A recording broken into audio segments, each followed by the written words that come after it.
Good morning મિત્રો. આજે આપણે ધોરણ 6 હિન્દી પાઠ 6 સુબહનું સ્વાધ્યાય કરીશું. स्वाध्याय प्रश्न 1. प्रश्नों के उत्तर दीजिए. सुबह से घर के सभी लोग सफाई क्यों कर रहे थे? दीपावली का त्यौहार निकट था. त्यौहार से पहले सब घरों में साफ सफाई होने लगती है, इसलिए सुबह से घर के सभी लोग साफ सफाई कर रहे थे. रेशमा को घर की सफाई में क्यों नहीं लगाया गया होगा? रेशमा जब 5 वर्ष की थी तब उसे पोलियो हो गया था. उसके दोनों पैर निकम्मे हो गए थे. इसी शारीरिक कमी के कारण उसे घर की सफाई में नहीं लगाया गया होगा. रेशमा ने अपनी माँ तीसरा प्रश्न. रेशमा ने अपनी माँ के काम में किस तरह मदद की? तो रेशमा ने डिब्बों पर लेबल लगाए. फिर वह एक एक बर्तन और डिब्बा माँ को देती गई और माँ उन्हें व्यवस्थित ढंग से रखती गई. इसी तरह रेशमा ने माँ की मदद की. माँ ने रेशमा को बाजार क्यों भेजा? माँ को लड्डू बनाने के लिए कुछ सामान की ज़रूरत थी. पति दफ्तर चले गए थे. बेटा गोलू अभी छोटा था और दादा दादी बहुत बुजुर्ग थी. माँ को परेशान देखकर रेशमा ने माँ से कहा कि आप मुझे सामान की सूची और एक थैली दे दीजिए, मैं बाजार से सामान लाऊंगी. रेशमा ने गोलू को धक्का क्यों मारा? गोलू ने एक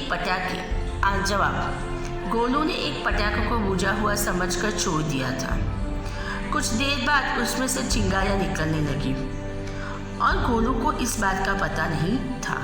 रेशमा ने चिल्लाया, पर पटाखे की आवाज़ में रेशमा की आवाज़ ने किसी ने सुना नहीं और रेशमा जल्दी जल्दी अपनी कुर्सी को धकेलती हुई गोलू के पास पहुंची और उसे जोर से धक्का मारकर खुद आगे निकल गई.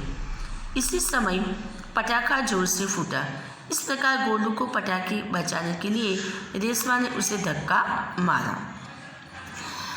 रेशमा की जिंदादिली विषय पर संक्षिप्त में लिखी.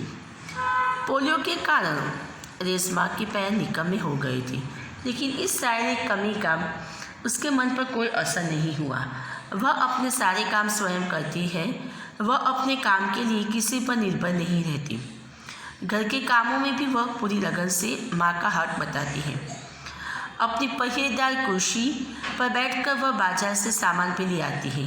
सचमुच रेशमा एक जिंदादिल लड़की है. नीचे दी गई घटनाओं को कहानी के क्रम में लिखी.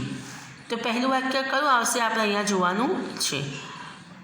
તો पहલું वाक्य આવશે कि रेशमा बाजार से सामान लाई. फिर दूसरा क्या आएगा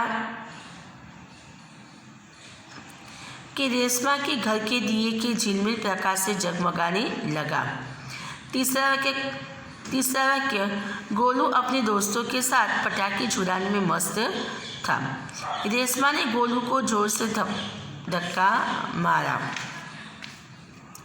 5वां वाक्य माँ ने रेशमा से कहा कहीं चोट तो नहीं लगी ना. 6वां वाक्य रेशमा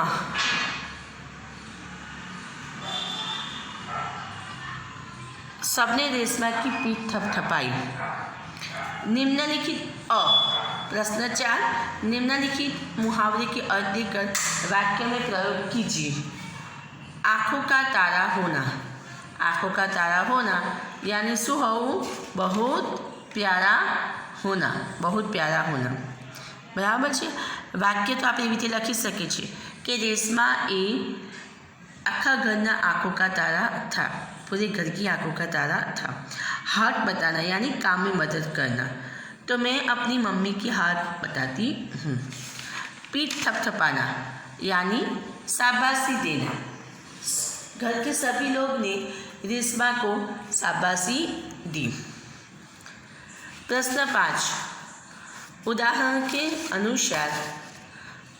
के अनुसार शब्द का उपयोग करके वाक्य लिखिए. की उसने कहा कि वह निर्दोष है. बराबर. मैंने नवीन की सहायता की. जो दीर्घ અને રસ્વઈની બોલાય છે સરખું, પણ બંનેનો મિનિંગ શું થાય છે? બદલાઈ જાય છે. બંનેનો અર્થ બદલાઈ જાય છે. અહીંયા इसलिए ताकि. दूसरा क्योंकि जबकि और मैं. બરાબર છે. તો આપણે અહીંયા શું કરવાનું છે? ઉદાહરણને પ્રમાણે આપણે પહેલા શબ્દ લખવાના છે. इसलिए मेरा छोटा भाई नाच रहा है, उसलिए घर के सब लोग बहुत खुश दिखाई देते हैं. ताकि मैदान में पुलिस का बंदोबस्त किया गया था ताकि सभा में कोई गड़बड़ी न हो. क्योंकि मैंने छाता खरीदा क्योंकि वर्षा ऋतु आ गई थी. क्योंकि यानी रीज़न, कारण बतावे છે. बराबर. जबकि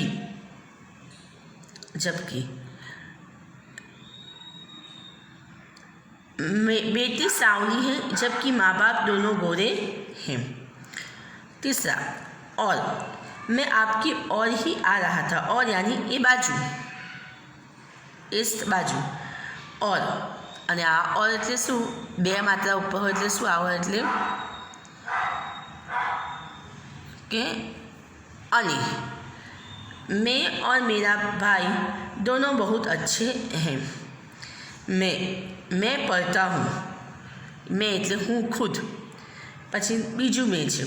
बच्चे घर में शोर मचा रहे हैं. मैं तो अंदर. बैग में मेरा सामान है. तो अंदर, बैगनी अंदर. बराबर છે. प्रश्न 6.